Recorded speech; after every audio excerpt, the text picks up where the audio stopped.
Frank Sinatra neighbor, in the hotel, our suite had big, wide windows, as wide as this table, the sills out, the Astor. No, not the Astor, Lillian, you're all mixed up. On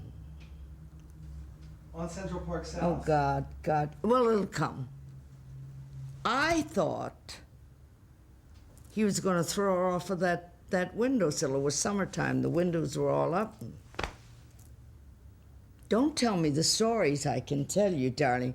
But that's the book I am not going to read, and those are the stories I am not going to tell. But these actresses were not these passive tools of the men who ran the studios. Do you know what I'm saying? No, if they wanted a man, they had a man. But it didn't necessarily... You see something very strange. I came to MGM, sound is none. I was at Republic. That was my first job in a studio. And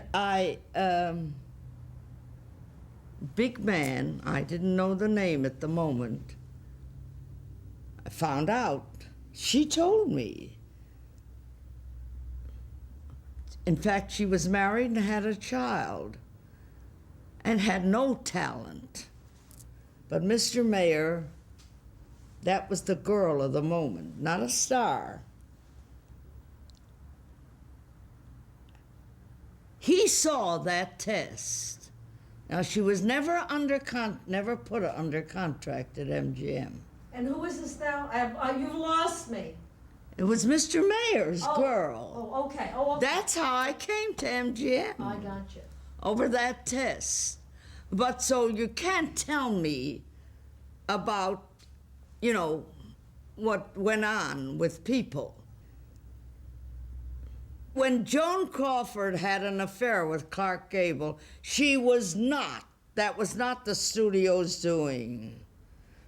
That was two people doing what they wanted to do.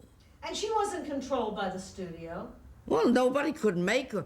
Look, do I think that the first producer, who was a horrible-looking man, had a wife and a family, do I think he made a play for her?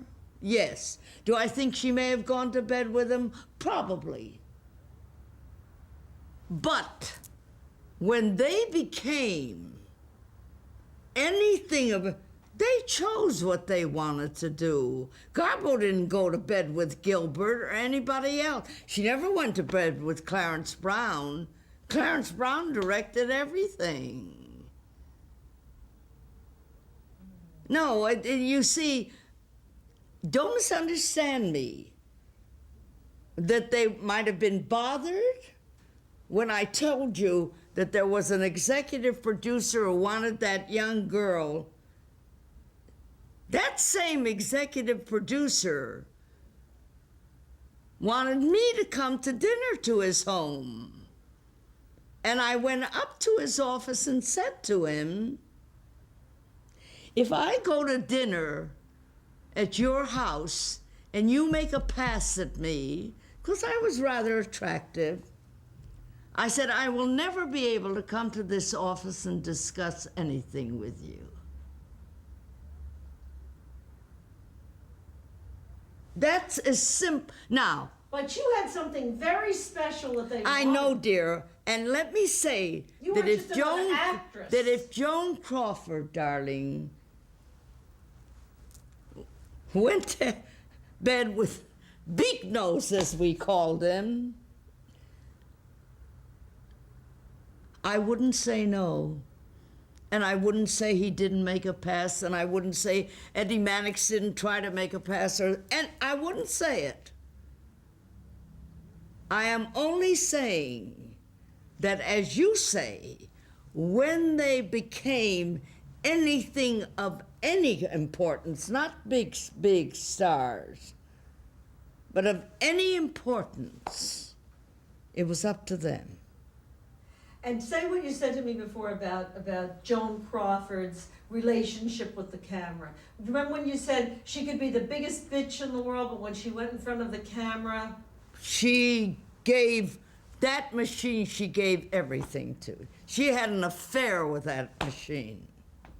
Right. And can you say that thing about when you said how great she was at being a bitch, and how that went into the camera? Oh, I think she could be very nasty. She could be nasty to people on the set. That I heard many times, as far as that's concerned. But you see, what actress enjoyed acting the most? That's hard to say, darling. That's very hard to say.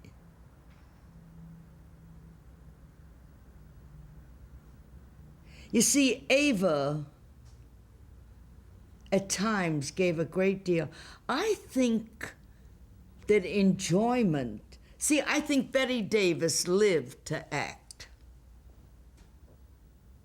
That's what came out of her.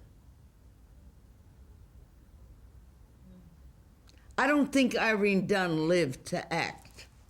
How about Judy Garland? Did she live to act? Or was she just... She lived to sing, but she wanted to be loved. Oh, God. You know, as long as I live, I worked with Judy and with Lana on Ziegfeld Girl. And one day Judy came in, and she was crying. And I said, "Why are you crying, Judy, dear?" She said, "Look at me." I said, "What do you mean, look at you?" "I'm looking at you. You're wonderful." Oh. She said, when Hedy Lamarr walks on the set, the guys in the rafters go, "Ah," you can hear them breathing heavy. When Alana walks on the set, they whistle. When I walk on the set, they say, "Hi, Judy." That said it to her.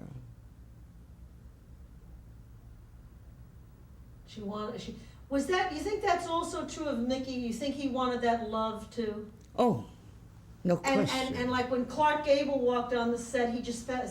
And not only when he walked on set, when he walked down, Clark Gable, you know, if there was a big picture, a couple of big pictures going on, and when the commissary, you know, between those hours, it was like Broadway in New York. I mean, it was that filled, that street. Clark Gable could walk out in a costume, and it was like you went, "Ah," everybody did. That was the way he walked. That was what happened to you. That's what Mickey wanted. Was it all about height? To me, so sad with all that talent. See, he didn't just want to be a clown. Well, isn't it true that the first Andy Hardy movie came as an adaptation of Our Wilderness? The Hardy family were born... But he did Our Wilderness, darling. Mickey did Our Wilderness and did it beautifully. But do you think they trapped him in that Andy Hardy? No, character? darling, he was very young. That wasn't a trap. He made wonderful musicals with Judy. He did Boys Town. No, he did. They did what physically that camera made him look like. A child. He couldn't play Clark Gable. He couldn't play Gone with the Wind. You know, let's stop kidding. You wanted to. But he got every beautiful girl in town. I know, dear, but that wasn't what he wanted. He wasn't talking about his own life. Why did he was talking about what he did on that screen.